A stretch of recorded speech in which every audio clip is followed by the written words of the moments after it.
raciocínio. A improbidade, além de revelar-se uma patologia de extrema gravidade, também é, do ponto de vista do funcionamento da 8429/92, um ilícito disciplinado pelo direito administrativo. Tanto na formatação das condutas proibidas, quanto no desenho das sanções cominadas aos atos ímprobos. Esta espécie de premissa é de fundamental relevância, ambas. A primeira porque viabiliza apartar a improbidade administrativa de outras categorias de ilícitos. E também propõe que não haja confusão automática nem absorção da categoria de ilícito como desvio de poder, desvio de finalidade, mera ilegalidade, a pura imoralidade administrativa com a improbidade. De outro lado, ao ser disciplinada pelo direito administrativo e não pelo direito penal e nem pelo direito civil, a improbidade no sistema brasileiro traz consigo um potencial de absorção de toda a dogmática do direito administrativo. E especialmente do direito administrativo que cuida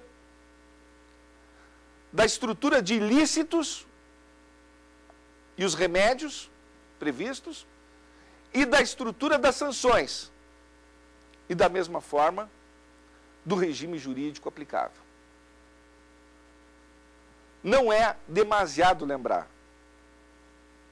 que nesta dúplice perspectiva da improbidade, consubstanciando de um lado desonestidade funcional em grau extremo, de outro lado ineficiência funcional em grau extremo, esta patologia tem por consequência afetar direitos fundamentais relacionados à boa gestão pública, direitos fundamentais que consubstanciam, por sua vez, a constitucionalização dos direitos humanos, relacionadas esses direitos às políticas públicas implementadoras de normas justfundamentais, aquelas relacionadas à educação, à saúde, à distribuição das rendas públicas e ao bom funcionamento do próprio Estado. E mais,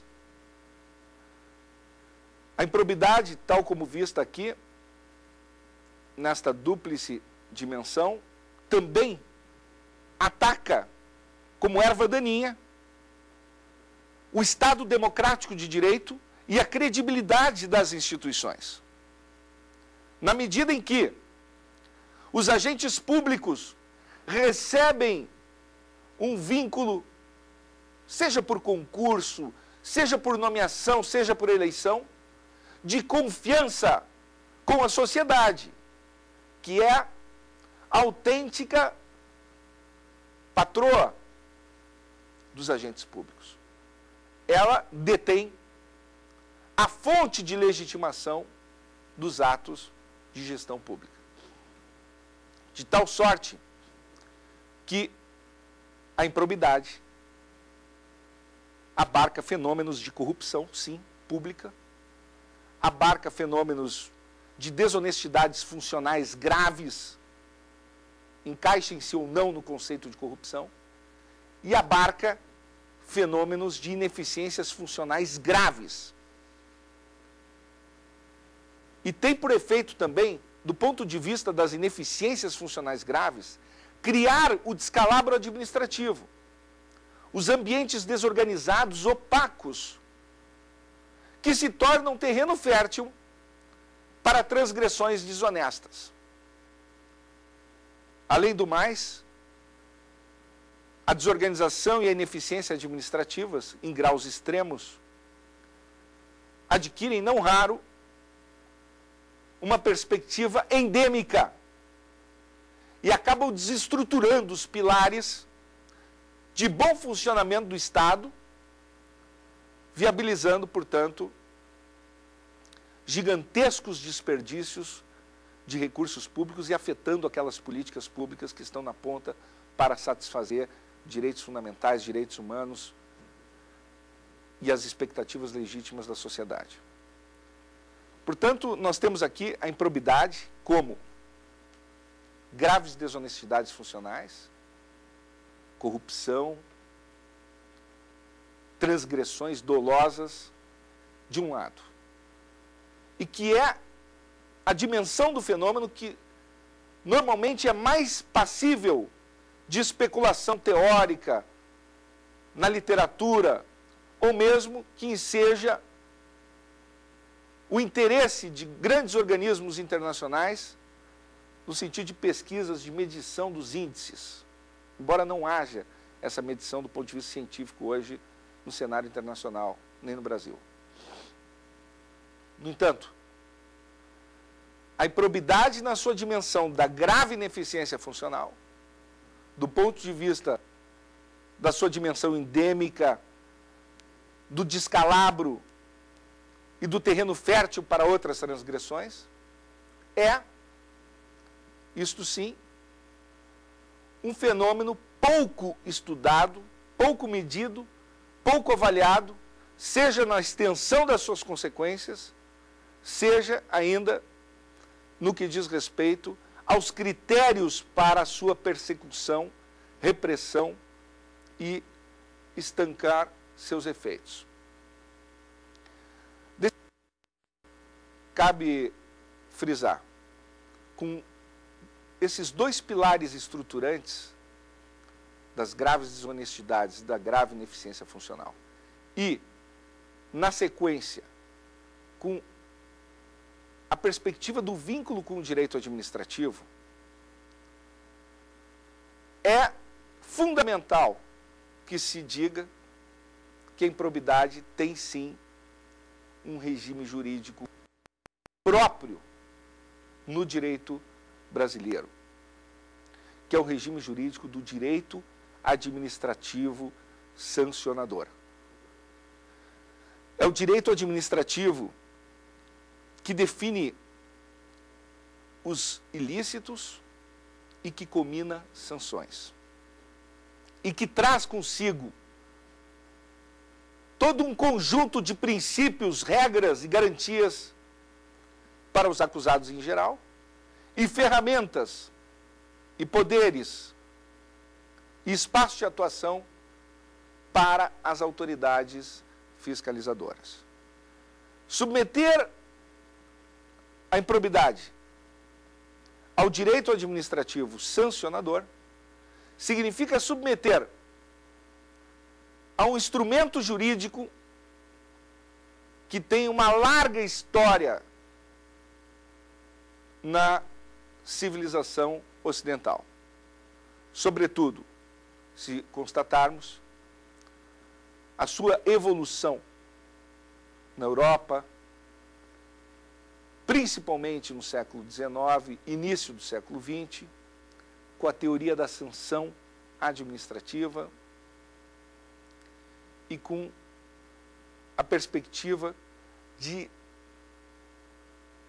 uma diferenciação da sanção em relação ao poder de polícia da administração, com um regime jurídico mais próximo ao regime do direito penal. Direito penal humanitário, direito penal dotado de garantias, direito penal que se ocupa da teoria da sanção e que se aproxima, assim, do direito administrativo sancionador pelo viés da teoria da sanção. É interessante observar que esta aproximação entre direito administrativo sancionador e direito penal ocorre na Europa com velocidade a partir dos anos 60. Os tribunais constitucional italiano, Supremo espanhol, constitucional alemão consolidam decisões e orientações no sentido de aplicar os princípios penais ao direito administrativo sancionador com matizes. Mas nos anos 90, esse ritmo aumenta incrivelmente. O Tribunal Europeu de Direitos Humanos consolida esta dogmática para o direito administrativo sancionador sob o fundamento de que não é possível subtrair garantias do cidadão, da pessoa humana, da pessoa jurídica, tão somente com base num rótulo de que aquele ilícito é penal ou não é penal ou é administrativo, quando o mais importante seria e é a visualização das sanções combinadas para o ilícito. Se elas afetam ou não afetam direitos fundamentais. E em que medida esses direitos são afetados efetivamente. Qual a extensão do impacto das sanções na órbita dos direitos fundamentais. Não há dúvida de que uma sanção privativa de liberdade é genuinamente penal. Mas uma suspensão de direitos políticos, por exemplo, pode ser uma sanção penal? Pode ser uma sanção administrativa? E se for uma sanção administrativa, como é o caso no direito brasileiro, uma sanção não penal, é lícito, é permitido, é legítimo subtrair do acusado determinadas garantias fundamentais previstas na Constituição Federal para o campo do direito punitivo. Tão somente porque o rótulo muda do penal para o administrativo, mas a gravidade da resposta estatal é de tal magnitude que afeta o direito fundamental daquela pessoa. Debaixo desta concepção, as cortes constitucionais democráticas, europeias, consolidaram essa firme orientação, o Tribunal Europeu de Direitos Humanos também, no sentido de que, independentemente dos rótulos, os princípios aplicáveis são próximos e integram o campo do direito punitivo. E do ponto de vista da evolução dogmática e do aperfeiçoamento dogmático, o direito penal pode sim servir como fonte de inspiração para a construção da dogmática peculiar ao direito administrativo sancionador. Ora, se a improbidade no Brasil passa a ostentar principalmente essa submissão ao direito administrativo sancionador, ela deixa de estar submersa no limbo jurídico proposto majoritariamente, talvez até com certa unanimidade pela doutrina, como uma categoria própria à improbidade, e passa a integrar um universo que tem história de garantias, de dogmática, e que inclusive no Brasil tem também uma história ainda que muito recente, no sentido dessa aplicabilidade dos princípios penais ao direito administrativo sancionador, cada vez mais com maior intensidade. A objeção que se formula é que o conceito de sanção administrativa pressuporia o aparecimento da administração pública no polo sancionador. E, de certo modo, não deixa de estar esta ideia impregnada de uma concepção radical sobre o caráter estatutário do direito administrativo. Não podemos esquecer que o direito administrativo, ele nasce efetivamente no século XIX, a partir do Conselho de Estado francês, como uma forma de afastar o direito civil e de criar um regime jurídico próprio para as administrações públicas, é um direito estatutário. E mesmo no regime anglo-saxão, o direito administrativo ele não é o da administração pública, ele é o direito das agências. Porque a administração pública se faz por agências no sistema anglo-saxão, Inglaterra, Estados Unidos, por exemplo. Na Inglaterra nasceram os quangos, embriões das agências, e nos Estados Unidos a profusão de agências é notável, e depois essa tendência acabou também afetando o direito continental europeu. Mas o direito administrativo é o direito das agências, também estatutário. E o direito da administração pública, no berço continental europeu, Civil Law, do qual somos herdeiros nesse aspecto. Isso não significa que, por ser estatutário da administração pública, o direito administrativo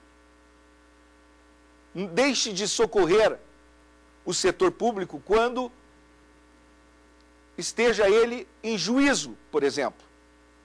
E no caso da improbidade administrativa, não há dúvida de que o setor público é atingido.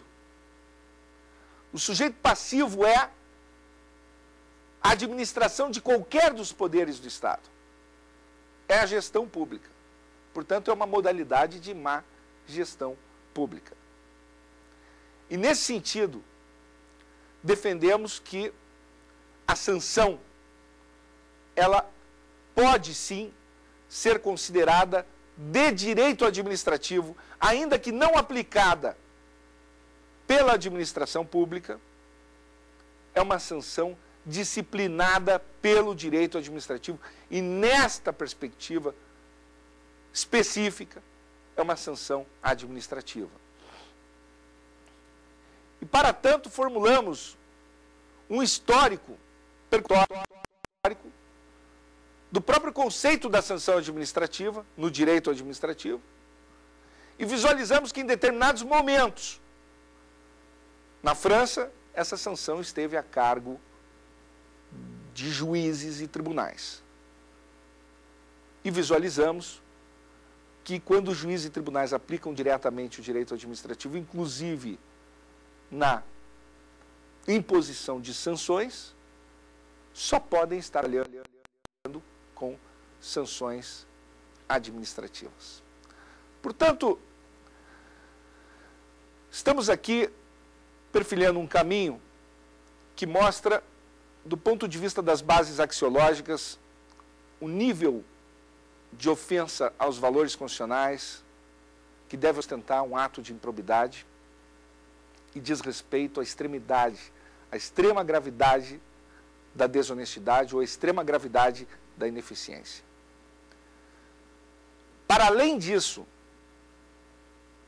mostramos que, por figurar no ordenamento jurídico brasileiro, disciplinada pelo direito administrativo, a improbidade ostenta um conceito que depende visceralmente do regime jurídico aplicável ao direito administrativo sancionador, dos princípios incidentes na espécie, de tal sorte que se pode daí extrair que se trata de fenômeno e uma categoria, portanto, de ilícito administrativo que traduz espécie de má gestão pública e que contempla graves desonestidades funcionais ou graves ineficiências funcionais à luz dos princípios estruturantes do direito administrativo sancionador, quais sejam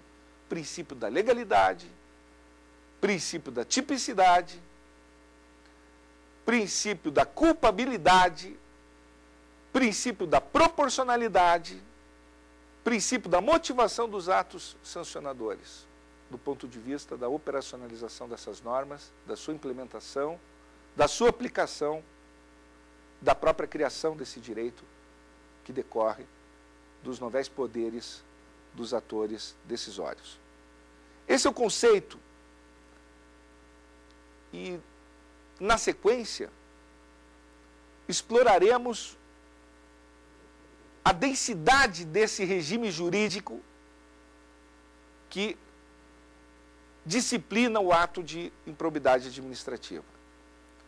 quais são esses princípios, de que modo operam, quais as consequências da sua incidência, e no plano conceitual, seguramente veremos os reflexos desta concepção que denominamos fragmentária da improbidade, fragmentária porque ela se traduz como última ratio do direito administrativo sancionador brasileiro e pressupõe, portanto, um filtro para coibir aquele chamado abuso do direito de ação de improbidade, para coibir o que poderia desembocar numa improbidade dos fiscalizadores, em desvio de finalidade ou desvio de poder no manejo da própria ação punitiva, em decorrência de percepções não raro equivocadas, no sentido de que a improbidade poderia se configurar por ofensa etérea a princípios jurídicos,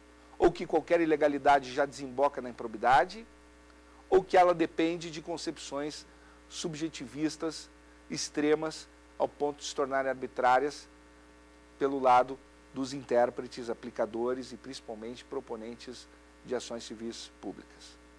Portanto, o que nós temos aqui, sem dúvida alguma, é uma supersíntese do que nós chamamos teoria da improbidade administrativa, que desenvolvemos no doutoramento com o professor Eduardo Garcia de Enterria, na Universidade Complutense de Madrid, na Espanha. E certamente, hoje, a improbidade é, portanto, um tema de enorme atualidade pelos escândalos que pipocam nas sociedades, não apenas na sociedade brasileira, mas no mundo inteiro. E ao estabelecermos, e recupero aqui o resumo, que a improbidade pressupõe graves desonestidades, ou seja, nem toda desonestidade funcional acarretará o enquadramento da improbidade. Pressupõe graves ineficiências funcionais. E mais, uma submissão ao regime jurídico do direito administrativo sancionador, porque se trata de ilícito que se perfectibiliza a partir da agressão a normas de direito administrativo, e se trata de ilícito contemplado na Lei 8429/92, onde se combina uma sanção disciplinada pelo direito administrativo. Nós temos um ambiente conceitual que viabiliza, ou deveria viabilizar, o compromisso do direito punitivo com o ideário da segurança jurídica e dos direitos humanos e direitos fundamentais que permeiam a aplicação das normas sancionadoras que afetam esses direitos fundamentais, ainda que buscando proteger outros direitos fundamentais relacionados à boa gestão pública. Portanto, com estas premissas, nós temos uma sequência importante a fazer no sentido de descortinar com maior profundidade e densidade o próprio regime jurídico, a teoria do tipo, a teoria da pena e a teoria do processo punitivo. Gostaria de destacar mais uma vez o e-mail para o endereçamento de perguntas. Preferencialmente, o aluno deve identificar o tema e o professor para quem envia a dúvida. O e-mail é saberdireito@stf.jus.br. Quem quiser rever a aula, pode acessar www.youtube.com/saberdireitoaula. E convido você para a nossa próxima aula, que tratará especificamente do regime jurídico da improbidade administrativa. Muito obrigado.